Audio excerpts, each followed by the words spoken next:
Good morning, students. Today we will start the chapter number 8, Water, a True Elixir. This chapter is from your English book of plus one. And water, a true elixir. Water means, water kyun hunda beta? Water means pani, as you all know.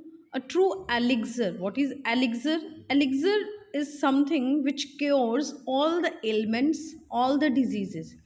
Elixir ਇੱਕ ਇਹੋ ਜਿਹਾ liquid ਹੁੰਦਾ ਹੈ, ਇਹੋ ਜਿਹੇ liquid ਨੂੰ ਐਲਿਕਸਰ ਕਿਹਾ ਜਾਂਦਾ ਹੈ ਜਿਹੜਾ ਹਰ ਤਰ੍ਹਾਂ ਦੀ ਬਿਮਾਰੀ ਨੂੰ ਜਾਂ ਹਰ ਤਰ੍ਹਾਂ ਦੇ ਦੁੱਖ ਦਰਦ ਨੂੰ ਦੂਰ ਕਰ ਦਿੰਦਾ ਹੈ.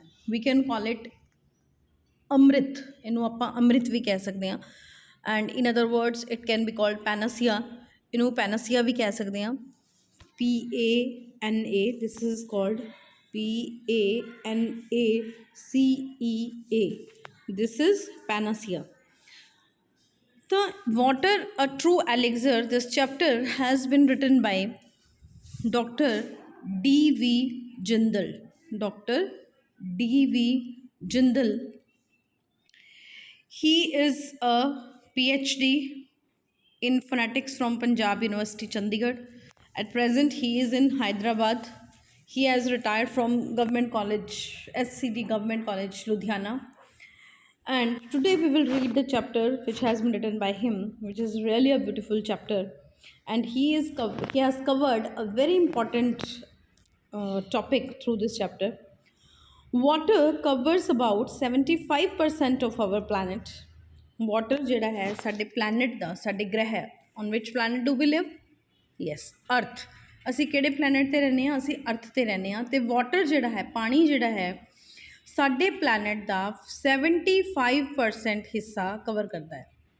ਸੋ ਇਟ ਅਪੀਅਰਸ ਪਲੈਂਟੀਫੁਲ, ਤਾਂ ਐਵੇਂ ਲੱਗਦਾ ਹੈ ਕਿ ਪਾਣੀ ਬਹੁਤ ਹੈ.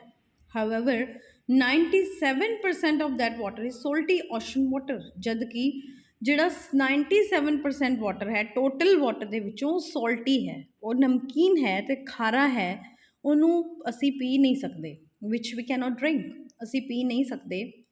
Of the 3% that is fresh water, ਤਾਂ ਸਿਰਫ ਸਾਡੇ ਕੋਲ ਕਿੰਨੇ ਪਰਸੈਂਟ ਫਰੈਸ਼ ਵਾਟਰ ਹੈ? ਜਦੋਂ 97% ਸੋਲਟੀ ਹੈ ਤਾਂ obviously we have only 3% fresh water.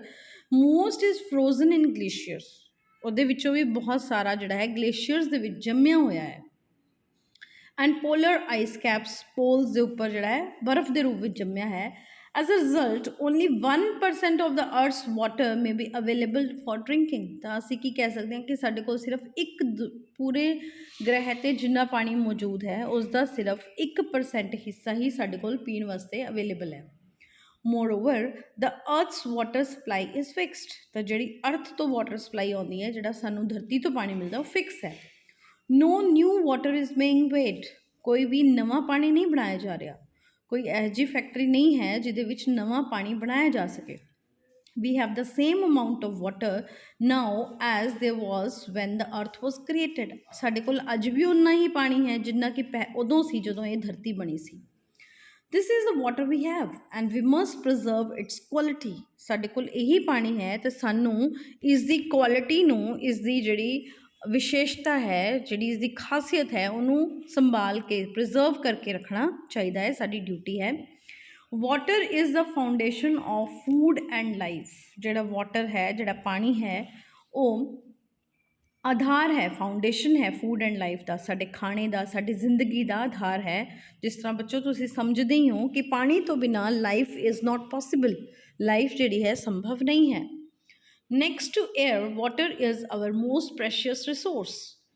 Air ਤੋਂ ਬਾਅਦ ਜੇ ਅਸੀਂ ਹਵਾ ਦੀ ਗੱਲ ਕਰੀਏ, ਉਸ ਤੋਂ ਬਾਅਦ ਜੇ ਸਾਡੇ ਵਾਸਤੇ ਕੋਈ ਸਭ ਤੋਂ ਇੰਪੋਰਟੈਂਟ ਚੀਜ਼ ਹੈ, ਸਭ ਤੋਂ ਪ੍ਰੈਸ਼ੀਅਸ ਕੀਮਤੀ ਚੀਜ਼ ਹੈ, ਰਿਸੋਰਸ ਹੈ, ਖਜ਼ਾਨਾ ਹੈ, ਤਾਂ ਉਹ ਪਾਣੀ ਹੈ. We cannot live without water. ਅਸੀਂ ਪਾਣੀ ਤੋਂ ਬਿਨਾਂ ਨਹੀਂ ਰਹਿ ਸਕਦੇ. C.V. Raman has rightly said, man, just a minute.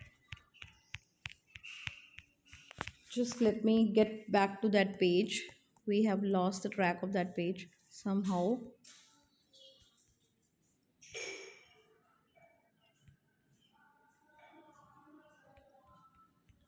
We are near.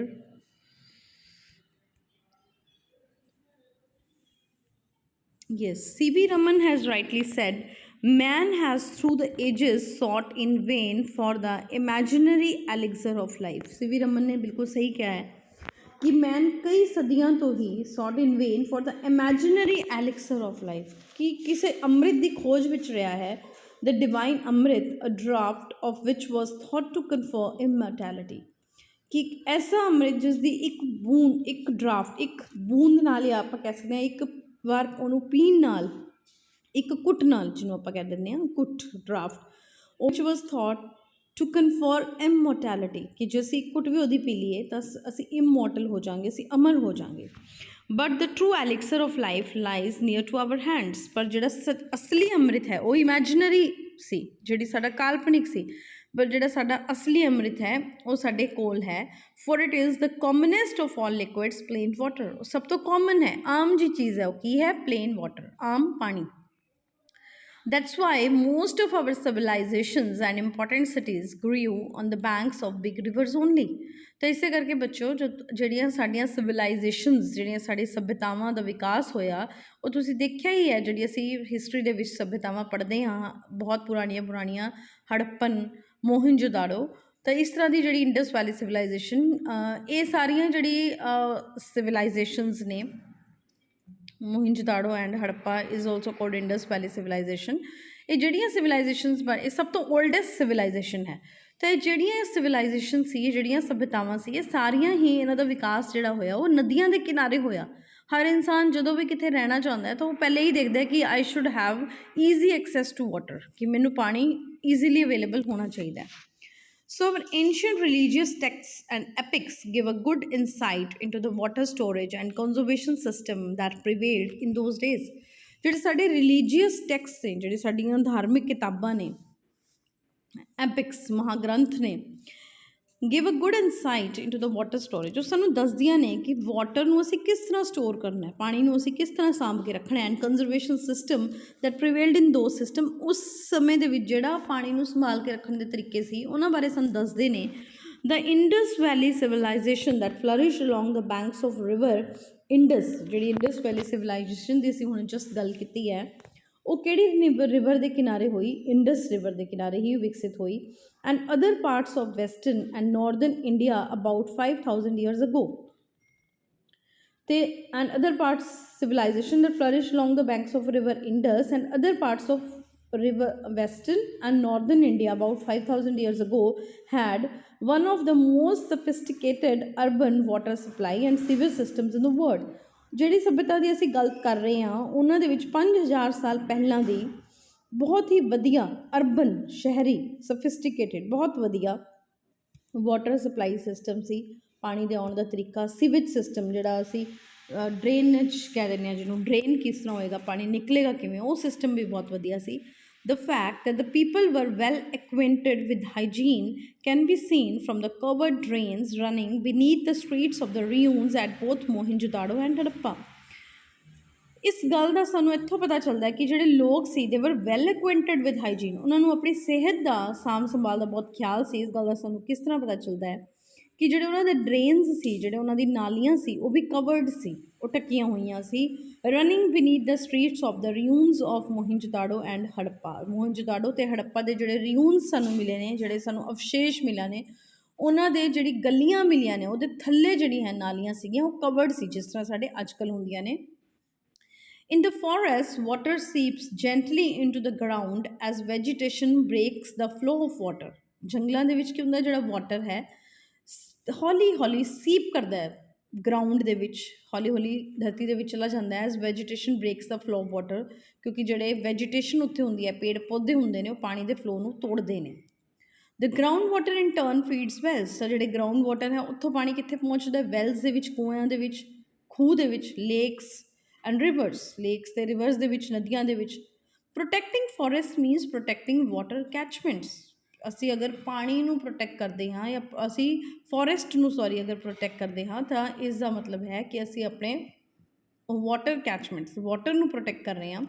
In ancient India people believe that forest were the mothers of reverse. ਪੁਰਾਣੇ ਜ਼ਮਾਨੇ ਦੇ ਵਿੱਚ ਇਹ ਮੰਨਿਆ ਜਾਂਦਾ ਸੀ ਕਿ ਜਿਹੜੇ ਫੋਰੈਸਟ ਨੇ ਉਹ ਸਾਡੀ ਨਦੀਆਂ ਦੀ ਮਦਰ ਨੇ, ਨਦੀਆਂ ਦੀ ਮਾਂ ਨੇ, and worship the sources of these water bodies. ਅਤੇ ਇਹਨਾਂ ਵਾਟਰ ਬੋਡੀਜ਼ ਦੀ, ਇਹਨਾਂ ਨਦੀਆਂ ਦੀ ਮਾਵਾਂ ਦੀ ਜਿਹੜੀ ਹੈ ਪੂਜਾ ਅਰਚਨਾ ਵੀ ਕੀਤੀ ਜਾਂਦੀ ਸੀ। Water is a source of beauty and joy. ਤਾਂ ਜਿਹੜਾ ਪਾਣੀ ਹੈ that is a source of beauty and joy. Water is a source of beauty and joy. Water ਜਿਹੜਾ ਹੈ ਸਾਡੇ ਪਾਣੀ ਜਿਹੜਾ ਹੈ source of beauty, ਸੁੰਦਰਤਾ ਦਾ, and joy, ਖੁਸ਼ੀ ਦਾ ਜਿਹੜਾ ਹੈ source ਹੈ, ਜਿੱਥੋਂ ਸਾਨੂੰ ਮਿਲਸੋਮਾ ਹੈ। It adds to the beauty of nature. ਇਹਦੇ ਨਾਲ ਜਿਹੜੀ ਕੁਦਰਤ ਦੇ ਵਿੱਚ ਸੁੰਦਰਤਾ ਲੱਗਦੀ ਹੈ। It may be a little stream. ਇਹ ਕੋਈ ਛੋਟਾ ਜਿਹਾ ਝਰਨਾ ਵੀ ਹੋ ਸਕਦਾ ਹੈ, trickling down the rocks or a waterfall, big or small. Trickling down the rocks, ਕੋਈ ਛੋਟਾ ਜਿਹਾ ਝਰਨਾ ਜਿਹੜਾ ਕਿ ਪਹਾੜਾਂ ਤੋਂ ਗਿਰਦਾ ਹੈ, ਜਾਂ ਵਾਟਰਫਾਲ, ਬਿਗ ਔਰ ਸਮੋਲ, ਵੱਡਾ ਜਾਂ ਛੋਟਾ। It is a joy to the eyes, ਦੇਖਣ 'ਚ ਕਿੰਨਾ ਸੋਹਣਾ ਲੱਗਦਾ ਹੈ। And a refreshing breath of beauty to the mind, ਤਾਂ ਸਾਡੇ ਦਿਮਾਗ ਨੂੰ ਵੀ ਉਹ ਤਰੋ ਤਾਜ਼ਾ ਕਰ ਦਿੰਦਾ ਹੈ। Brooks and rivers dancing down the hills on their majestic journey to the sea in their serpentine ways add a touch of novelty to the scene. Brooks and rivers ਜਿਹੜੇ ਅਸੀਂ ਨਦੀਆਂ ਜਾਂ ਛੋਟੇ ਛੋਟੇ ਝਰਨੇ ਜਿਹੜੇ ਅਸੀਂ ਦੇਖਦੇ ਹਾਂ, ਉਹ ਜਿਹੜੇ ਪਹਾੜਾਂ ਦੇ ਵਿੱਚ ਲੰਘ ਰਹੇ ਹੁੰਦੇ ਨੇ। ਸਰਪੈਂਟਾਈਨ ਵੇਜ਼, ਜਿਸ ਤਰ੍ਹਾਂ ਸੱਪ ਜਿਹੜਾ ਹੈ ਉਹ ਮੋੜ ਖੰਭ ਹੈ, ਉਹਦੇ 'ਚ ਵੱਲ ਹੁੰਦੇ ਨੇ, ਉਸੇ ਤਰ੍ਹਾਂ ਪਾਣੀ ਦੇ ਨੇ ਝਰਨਿਆਂ 'ਚ ਵੀ ਹੁੰਦੇ ਨੇ। ਅਤੇ ਇਹਨਾਂ ਦੇ ਨਾਲ ਜਿਹੜਾ ਬੜੀ ਬਿਊਟੀ ਐਡ ਹੁੰਦੀ ਹੈ ਸੀਨ ਦੇ ਵਿੱਚ। ਸਮੋਲ ਟੈਂਕਸ, ਛੋਟੇ ਛੋਟੇ ਜਿਹੜੇ ਟੈਂਕ ਨੇ, lakes or big oceans earn rich tributes from sensitive poets. ਤੁਸੀਂ ਦੇਖਿਆ ਹੀ ਹੈ ਕਿ ਜਿੰਨੀਆਂ ਪੋਇਮਸ ਵਗੈਰਾ ਵੀ ਹੁੰਦੀਆਂ ਨੇ, ਜਿਹੜੇ ਅਸੀਂ ਕਵਿਤਾਵਾਂ ਲਿਖਦੇ ਨੇ, ਸਾਡੇ ਜਿਹੜੇ ਪੋਇਟ ਨੇ, ਲੇਖਕ ਨੇ, ਉਹ ਵੀ ਇਹਨਾਂ ਚੀਜ਼ਾਂ 'ਤੇ ਕਵਿਤਾਵਾਂ ਲਿਖਦੇ ਨੇ, ਕਿਸੇ ਲੇਕ 'ਤੇ, ਬਿਗ ਓਸ਼ਨ, ਬਹੁਤ ਵੱਡੇ ਵੱਡੇ ਸਮੁੰਦਰਾਂ 'ਤੇ। A great writer wrote, water in a landscape may be compared to the eyes in the human face. ਇੱਕ ਕਿਸੇ ਰਾਈਟਰ ਨੇ ਲਿਖਿਆ ਸੀ ਕਿ ਜਿਹੜਾ ਵਾਟਰ ਹੈ ਲੈਂਡਸਕੇਪ ਦੇ ਵਿੱਚ, ਕਿਸੇ ਸੀਨ ਦੇ ਵਿੱਚ, ਕਿਸੇ ਸੀਨਰੀ ਦੇ ਵਿੱਚ ਜਿਹੜਾ ਵਾਟਰ ਹੈ, ਉਹਨੂੰ ਅਸੀਂ ਇਨਸਾਨ ਦੀਆਂ ਅੱਖਾਂ ਦੇ ਨਾਲ ਕੰਪੇਅਰ ਕਰ ਸਕਦੇ ਹਾਂ, ਉਹਦਾ ਮੁਕਾਬਲਾ ਅੱਖਾਂ ਦੇ ਨਾਲ ਕੀਤਾ ਜਾ ਸਕਦਾ ਹੈ। It reflects the mood of the hour, ਉਹਦੇ ਨਾਲ ਸਾਨੂੰ ਮੂਡ ਪਤਾ ਚੱਲਦਾ ਉਸ ਸਮੇਂ ਦਾ। Being bright and gay when the sun shines, ਜਦੋਂ ਸੂਰਜ ਨਿਕਲਦਾ ਹੈ ਤਾਂ ਉਹ ਕਿਸ ਤਰ੍ਹਾਂ ਚਮਕਦਾਰ ਅਤੇ ਖੁਸ਼ਨੁਮਾ ਲੱਗਦਾ ਹੈ। Turning to dark and gloomy when the sky is overcast, ਜਦੋਂ ਸ਼ਾਮ ਜਿਹੀ ਹੋ ਜਾਂਦੀ ਹੈ, ਸੂਰਜ ਛਿਪ ਜਾਂਦਾ ਹੈ, ਤਾਂ ਕਿਸ ਤਰ੍ਹਾਂ ਸਾਨੂੰ ਅੰਧੇਰਾ ਜਾਂ ਸੈਡ ਜਿਹਾ ਲੱਗਣ ਲੱਗ ਜਾਂਦਾ ਹੈ। ਓਵਰ ਦ ਈਅਰਸ ਰਾਈਜ਼ਿੰਗ ਪਾਪੂਲੇਸ਼ਨਸ, ਕਾਫੀ ਸਾਲਾਂ ਤੋਂ ਜਿਹੜੀ ਰਾਈਜ਼ਿੰਗ ਪਾਪੂਲੇਸ਼ਨ ਹੈ, ਜਿਹੜੀ ਜ਼ਿਆਦਾ ਹੋ ਰਹੀ ਹੈ ਪਾਪੂਲੇਸ਼ਨ, ਗਰੋਇੰਗ ਇੰਡਸਟਰੀਅਲਾਈਜੇਸ਼ਨ, ਵੱਧਦੀ ਹੋਈ ਇੰਡਸਟਰੀਅਲਾਈਜੇਸ਼ਨ, ਜਿਹੜੇ ਕਾਰਖਾਨੇ ਬਹੁਤ ਜ਼ਿਆਦਾ ਬਣਦੇ ਜਾ ਰਹੇ ਨੇ, ਐਂਡ ਐਕਸਪੈਂਡਿੰਗ ਐਗਰੀਕਲਚਰ, ਜਿਹੜੀ ਖੇਤੀ ਵੱਧ ਰਹੀ ਹੈ, have pushed up the demand for water. ਇਹਨਾਂ ਚੀਜ਼ਾਂ ਨੇ ਪਾਣੀ ਦੀ ਡਿਮਾਂਡ ਨੂੰ ਵਧਾ ਦਿੱਤਾ ਹੈ। Efforts have been made to collect water by building dams, ਬਹੁਤ ਐਫਰਟਸ ਕੀਤੇ ਗਏ ਨੇ ਪਾਣੀ ਨੂੰ ਇਕੱਠਾ ਕਰਨ ਦੇ, ਡੈਮਸ ਬਣਾ ਕੇ, ਐਂਡ ਰਿਜ਼ਰਵਾਇਰਸ ਐਂਡ ਡਿਗਿੰਗ ਵੈਲਸ, ਖੂਹ ਖੋਦ ਕੇ। Some countries have also tried to recycle and desalinate water. ਕੁਛ ਦੇਸ਼ਾਂ ਨੇ ਜਿਹੜਾ ਹੈ ਕਿ ਟਰਾਈ ਕੀਤਾ ਹੈ ਕਿ ਉਹ ਰੀਸਾਈਕਲ ਕੀਤਾ ਜਾਵੇ, ਪਾਣੀ ਨੂੰ ਦੁਬਾਰਾ ਯੂਜ਼ ਕੀਤਾ ਜਾਵੇ, ਜਾਂ ਉਹਨੂੰ ਡੀਸੈਲੀਨੇਟ ਕੀਤਾ ਜਾਵੇ, ਉਹਦਾ ਜਿਹੜਾ ਖਾਰਾਪਨ, ਨਮਕੀਨ ਜਿਹੜਾ ਪਾਣੀ ਹੁੰਦਾ ਉਹਨੂੰ ਖ਼ਤਮ ਕੀਤਾ ਜਾਵੇ, ਉਹਦਾ ਖਾਰਾਪਨ। Water conservation has become the need of the day, ਜਿਹੜਾ ਵਾਟਰ ਕੰਜ਼ਰਵੇਸ਼ਨ ਹੈ, ਪਾਣੀ ਨੂੰ ਸੰਭਾਲ ਦੀ ਜ਼ਰੂਰਤ ਹੈ, ਉਹ ਅੱਜ ਦੀ ਦੁਨੀਆ ਦੇ ਵਿੱਚ ਇੱਕ ਲੋੜ ਬਣ ਚੁੱਕੀ ਹੈ ਸਾਡੀ, ਕੋਈ ਸਾਡੀ ਚੋਇਸ ਨਹੀਂ ਹੈ। ਪਹਿਲਾਂ ਜਿਹੜੀ ਟਾਈਮ ਹੁੰਦਾ ਸੀ ਉਹਦੇ ਸਾਡੀ ਮਰਜ਼ੀ ਹੁੰਦੀ ਸੀ ਕਿ ਪਾਣੀ ਨੂੰ ਸਾਂਭੀਏ ਜਾਂ ਨਾ ਸਾਂਭੀਏ, because we had plentiful of water. But now we are seeing that the time has come when the water is being sold in bottles. ਅਸੀਂ ਦੇਖਿਆ ਹੈ ਕਿ ਇਵਨ ਪੰਜਾਬ ਦੇ ਵਿੱਚ ਜਿਸ ਧਰਤੀ ਨੂੰ 5 ਦਰਿਆ ਦਾ ਘਰ ਕਿਹਾ ਜਾਂਦਾ ਹੈ, ਉੱਥੇ ਵੀ ਜਿਹੜਾ ਪਾਣੀ ਹੈ ਉਹ ਬੋਟਲਸ ਦੇ ਵਿੱਚ ਵਿਕ ਰਿਹਾ ਹੈ। 10 ਰੁਪਏ, 20 ਰੁਪਏ, ਹੁਣ ਤਾਂ ਇਸ ਤੋਂ ਅਬਵ 50-60 ਰੁਪਏ ਤੱਕ ਵੀ ਪਾਣੀ ਦੀ ਬੋਟਲ ਆਉਂਦੀ ਹੈ। ਤਾਂ ਪਾਣੀ ਵੀ ਇੰਨਾ ਮਹਿੰਗਾ ਹੋ ਚੁੱਕਿਆ ਹੈ। ਤਾਂ ਜਿਹੜਾ ਅਸੀਂ ਬੱਚੇ ਦੇਖਦੇ ਹਾਂ, ਅਸੀਂ ਦੇਖਦੇ ਹਾਂ, ਬੱਚੇ ਜਿਹੜੇ ਖੇਤੀ ਦੇ ਪਰਿਵਾਰਾਂ ਨਾਲ ਜੁੜੇ ਨੇ ਉਹਨਾਂ ਨੂੰ ਜ਼ਿਆਦਾ ਪਤਾ ਹੋਣਾ ਕਿ ਜਿਹੜਾ ਵਾਟਰ ਲੈਵਲ ਹੈ, ਜਦੋਂ ਅਸੀਂ ਖੋਦਦੇ ਹਾਂ ਪਾਣੀ, ਖੇਤਾਂ ਨੂੰ ਪਾਣੀ ਲਾਉਣਾ ਹੁੰਦਾ, ਸਾਨੂੰ ਉਦੋਂ ਪਤਾ ਲੱਗਦਾ ਹੈ, ਬੀਜਦੇ ਹਾਂ ਉਦੋਂ ਪਤਾ ਲੱਗਦਾ ਹੈ ਕਿ ਜਿਹੜਾ ਵਾਟਰ ਲੈਵਲ ਹੈ ਉਹ ਕਿੰਨਾ ਥੱਲੇ ਜਾ ਚੁੱਕਿਆ ਹੈ। ਜਦੋਂ ਅਸੀਂ ਪਹਿਲਾਂ ਸਬਮਰਸੀਬਲ ਪੰਪਸ ਵਗੈਰਾ ਲੱਗਦੇ ਸੀ ਤਾਂ ਬਹੁਤ ਈਜ਼ੀਲੀ ਲੱਗ ਜਾਂਦੇ ਸੀ, ਬਹੁਤ ਉੱਪਰ ਹੀ, ਲੇਕਿਨ ਹੁਣ ਵਾਟਰ ਟੇਬਲ ਇੰਨਾ ਲੋ ਹੋ ਗਿਆ, water level it has gone so down ਕਿ ਸਾਨੂੰ ਇੰਨਾ ਜ਼ਿਆਦਾ ਡਿਗ ਕਰਨਾ ਪੈਂਦਾ ਹੈ बट उस तो बाद भी सानू पानी नहीं मिलता। Water level has gone very very down, बहुत ज़्यादा थल्ले चला गया, विच इज़ रियली डेंजरस, जो साढ़े लिए डेंजरस भी है, हार्मफुल भी है। तो so the need arises of conserving the water, सानू इस करके पानी नू साम के रखने की ज़रूरत है। So water conservation has become the need of the day. While the availability of water can turn millions of uncultivated land into areas teeming with life, ਜਿਹੜੀ ਪਾਣੀ ਦੀ ਅਵੇਲੇਬਿਲਿਟੀ ਹੈ, ਅਗਰ ਪਾਣੀ ਹੋਵੇ ਤਾਂ ਬਹੁਤ ਮਿਲੀਅਨਸ ਆਫ ਅਨਕਲਟੀਵੇਟਿਡ ਲੈਂਡ, ਬਹੁਤ ਸਾਰੀ ਇਹੋ ਜਿਹੀ ਲੈਂਡ ਕਈ ਹਜ਼ਾਰਾਂ ਮੀਲ ਜਿਹੜੀ ਅਨਕਲਟੀਵੇਟਿਡ ਹੋਵੇ, ਬੰਜ਼ਰ ਹੋਵੇ, ਨਹੀਂ ਉਹਦੇ 'ਤੇ ਕੁਛ ਬੀਜਿਆ ਜਾਂਦਾ, ਟੀਮਿੰਗ ਵਿਦ ਲਾਈਫ ਐਂਡ ਵੈਜੀਟੇਸ਼ਨ, ਉਹਨੂੰ ਵੀ ਅਸੀਂ ਬਦਲ ਸਕਦੇ ਹਾਂ ਪਾਣੀ ਦੇ ਨਾਲ, ਜਿਹਦੇ ਵਿੱਚ ਖੇਤੀ ਹੋ ਜੇ, ਉਹਦੇ ਵਿੱਚ ਲਾਈਫ ਆ ਜੇ, ਵੈਜੀਟੇਸ਼ਨ ਆ ਜੇ। ਤਾਂ absence of water can convert fertile lands into dry, ਪਾਣੀ ਨਾਲ ਅਸੀਂ ਬੰਜਰ ਭੂਮੀ ਨੂੰ ਉਪਜਾਊ ਬਣਾ ਸਕਦੇ ਹਾਂ, ਅਤੇ ਪਾਣੀ ਦੀ ਕਮੀ ਦੇ ਨਾਲ ਅਸੀਂ ਜਿਹੜੀ ਉਪਜਾਊ ਭੂਮੀ ਹੈ ਉਹ ਬੰਜਰ ਬਣ ਜਾਂਦੀ ਹੈ। ਬੈਰਨ ਲਾਈਫਲੈਸ ਟਰੈਕਸ ਆਫ ਡੈਥ, ਕੀ ਬਣ ਜਾਂਦੀ ਹੈ? ਬੈਰਨ, ਬਿਲਕੁਲ ਬੰਜਰ, ਲਾਈਫਲੈਸ ਟਰੈਕਸ ਆਫ ਡੈਥ, ਜਿੱਥੇ ਕੋਈ ਵੀ ਲਾਈਫ ਨਹੀਂ ਹੁੰਦੀ। Conservation of water in the agricultural sector is essential, ਤਾਂ ਕੰਜ਼ਰਵੇਸ਼ਨ ਹੈ ਜਿਹੜੀ ਪਾਣੀ ਦੀ ਐਗਰੀਕਲਚਰ ਸੈਕਟਰ ਦੇ ਵਿੱਚ ਉਹ ਬਹੁਤ ਜ਼ਰੂਰੀ ਹੈ, ਇਸੈਂਸ਼ੀਅਲ ਹੈ। But depleting water table and rise in salinity due to overuse of chemical fertilizers and pesticides is something serious। But ਜਿਹੜਾ ਪਾਣੀ ਦਾ ਆਪਾਂ ਪਹਿਲੀ ਗੱਲ ਕੀਤੀ, ਵਾਟਰ ਟੇਬਲ ਬਹੁਤ ਥੱਲੇ ਜਾ ਰਿਹਾ ਹੈ, ਰਾਈਜ਼ ਇਨ ਸੈਲਿਨਿਟੀ, ਖਾਰਾਪਨ ਵੱਧ ਰਿਹਾ ਹੈ due to overuse of chemical fertiliser. ਕਿਉਂ ਵੱਧ ਰਿਹਾ ਪਾਣੀ, ਕਿਉਂ ਦਿਨ ਬਰ ਦਿਨ ਹੋਰ ਖਾਰਾ ਹੋ ਰਿਹਾ ਹੈ? ਕਿਉਂਕਿ ਜਿਹੜੇ ਕੈਮੀਕਲ ਫਰਟੀਲਾਈਜ਼ਰਸ ਅਸੀਂ ਯੂਜ਼ ਕਰਦੇ ਹਾਂ ਫਸਲ ਨੂੰ ਵਧਾਉਣ ਵਾਸਤੇ, ਉਹਦੇ ਨਾਲ ਸਾਡੀ ਫਸਲ ਤਾਂ ਵੱਧ ਜਾਂਦੀ ਹੈ, ਬਟ ਪਾਣੀ ਜਿਹੜਾ ਹੈ, ਧਰਤੀ ਦੀ ਜਿਹੜੀ ਕੁਆਲਿਟੀ ਹੈ, ਜਿਹੜਾ ਉਹਦੇ ਵਿੱਚ ਪਾਣੀ ਹੈ, ਉਹ ਕੀ ਹੋ ਜਾਂਦਾ ਹੈ? ਉਹ ਸੈਲੀਨੇਟ ਹੋ ਜਾਂਦਾ ਹੈ, ਉਹਦੇ ਨਾਲ ਉਹਦੀ ਸੈਲੀਨਿਟੀ ਵੱਧ ਜਾਂਦੀ ਹੈ, ਖਾਰਾਪਨ ਵੱਧ ਜਾਂਦਾ ਹੈ। And pesticides is something serious, ਤਾਂ ਇਹ ਬਹੁਤ ਇੱਕ ਸੀਰੀਅਸ ਪ੍ਰੋਬਲਮ ਹੈ। The food bowl of India the state of Punjab is fast drying up, तो सानू तो पता ही है बेटा कि जिहड़ा साडी स्टेट है पंजाब, जिन्हों भारत का फूड बाउल भी कहा जाता है, फूड बाउल मीनस खाने का एक कटोरा, हाँ, वो सुक रहा है दिन ब दिन। It is on the verge of an ecological disaster, असी बिल्कुल इकोलॉजिकल डिजास्टर, असी तबाही की जिहड़ा है कगार ते खड़े हाँ। The number of tube wells has grown up from 1.2 lakh in 1970 to about 13 lakh now। ਜਿਹੜੇ ਟਿਊਬ ਵੈਲਸ ਨੇ ਉਹ 1.2 ਲੱਖ 1970 ਦੇ ਵਿੱਚ ਸੀ, ਅਤੇ ਹੁਣ ਉਹ ਵੱਧ ਕੇ 13 ਲੱਖ ਹੋ ਚੁੱਕੇ ਨੇ। ਦ ground water decline rate has reached N alarming level, ਜਿਹੜਾ ਗਰਾਊਂਡ ਵਾਟਰ ਡਿਕਲਾਈਨ ਹੈ, ਜਿਹੜਾ ਪਾਣੀ ਹੈ ਉਹ ਇੰਨਾ ਨੀਵਾਂ ਚਲਾ ਗਿਆ ਕਿ ਅਲਾਰਮਿੰਗ ਲੈਵਲ 'ਤੇ, ਮਤਲਬ ਬਹੁਤ ਡਰਾਉਣ ਵਾਲਾ ਲੈਵਲ 'ਤੇ ਉਹ ਥੱਲੇ ਚਲਾ ਗਿਆ। The worst affected districts are Sangrur and Moga, where the water table is below 50 feet। सब तो ਜਿਹੜੇ ਇਸ ਚੀਜ਼ ਨਾਲ ਅਫੈਕਟ ਹੋਏ ਨੇ, ਪ੍ਰਭਾਵਿਤ ਹੋਏ ਨੇ ਜਿਹੜੇ ਡਿਸਟ੍ਰਿਕਟ ਨੇ ਪੰਜਾਬ ਦੇ, ਉਹ ਦੋ ਡਿਸਟ੍ਰਿਕਟ ਨੇ, ਸੰਗਰੂਰ ਐਂਡ ਮੋਗਾ, ਜਿੱਥੇ ਵਾਟਰ ਟੇਬਲ ਹੈ ਉਹ 50 ਫੁੱਟ ਤੋਂ ਵੀ ਥੱਲੇ ਚਲਾ ਗਿਆ। So we need to take care of this, ਕਿ ਸਾਨੂੰ ਪਾਣੀ ਦੀ we need to conserve the water, ਸਾਨੂੰ ਪਾਣੀ ਦੀ ਸਾਂਭ ਸੰਭਾਲ ਜ਼ਰੂਰ ਕਰਨੀ ਚਾਹੀਦੀ ਹੈ। ਅਸੀਂ ਪਾਣੀ ਐਵੇਂ ਹੀ ਲੈਂਦੇ, ਐਵੇਂ ਹੀ ਸੁੱਟ ਦਿੰਦੇ ਹਾਂ, ਤਾਂ ਸਾਨੂੰ ਓਨਾ ਹੀ ਪਾਣੀ ਯੂਜ਼ ਕਰਨਾ ਚਾਹੀਦਾ ਜਿੰਨੀ ਸਾਨੂੰ ਲੋੜ ਹੈ, ਠੀਕ ਹੈ। ਸਾਨੂੰ ਜ਼ਰੂਰਤ ਨਾਲੋਂ ਜ਼ਿਆਦਾ ਪਾਣੀ ਨਹੀਂ ਵਰਤਣਾ ਚਾਹੀਦਾ। ਰੋਜ਼ ਧੋਣੇ, ਘਰ ਧੋਣੇ, ਡੇਲੀ ਕਾਰਸ ਧੋਣੀਆਂ, ਬਾਈਕ ਧੋਣੇ, ਇਹਨਾਂ ਚੀਜ਼ਾਂ ਨਾਲ ਜਿਹੜਾ ਹੈ ਪਾਣੀ ਵੇਸਟ ਹੁੰਦਾ ਹੈ। ਤਾਂ ਅਸੀਂ ਜਿੱਥੇ ਤੱਕ ਹੋ ਸਕੇ ਪਾਣੀ ਦੀ ਬੱਚਤ ਕਰੀਏ, ਪਾਣੀ ਨੂੰ ਘੱਟ ਤੋਂ ਘੱਟ ਜਿਹੜਾ ਹੈ ਉਹਨੂੰ ਓਨਾ ਹੀ ਵਰਤੀਏ ਜਿੰਨਾ ਸਾਨੂੰ ਲੋੜ ਹੈ, ਉਹਨੂੰ ਵੇਸਟ ਹੋਣ ਤੋਂ ਅਸੀਂ ਬਚਾਈਏ। So today we will end this video here, because otherwise it will become very long.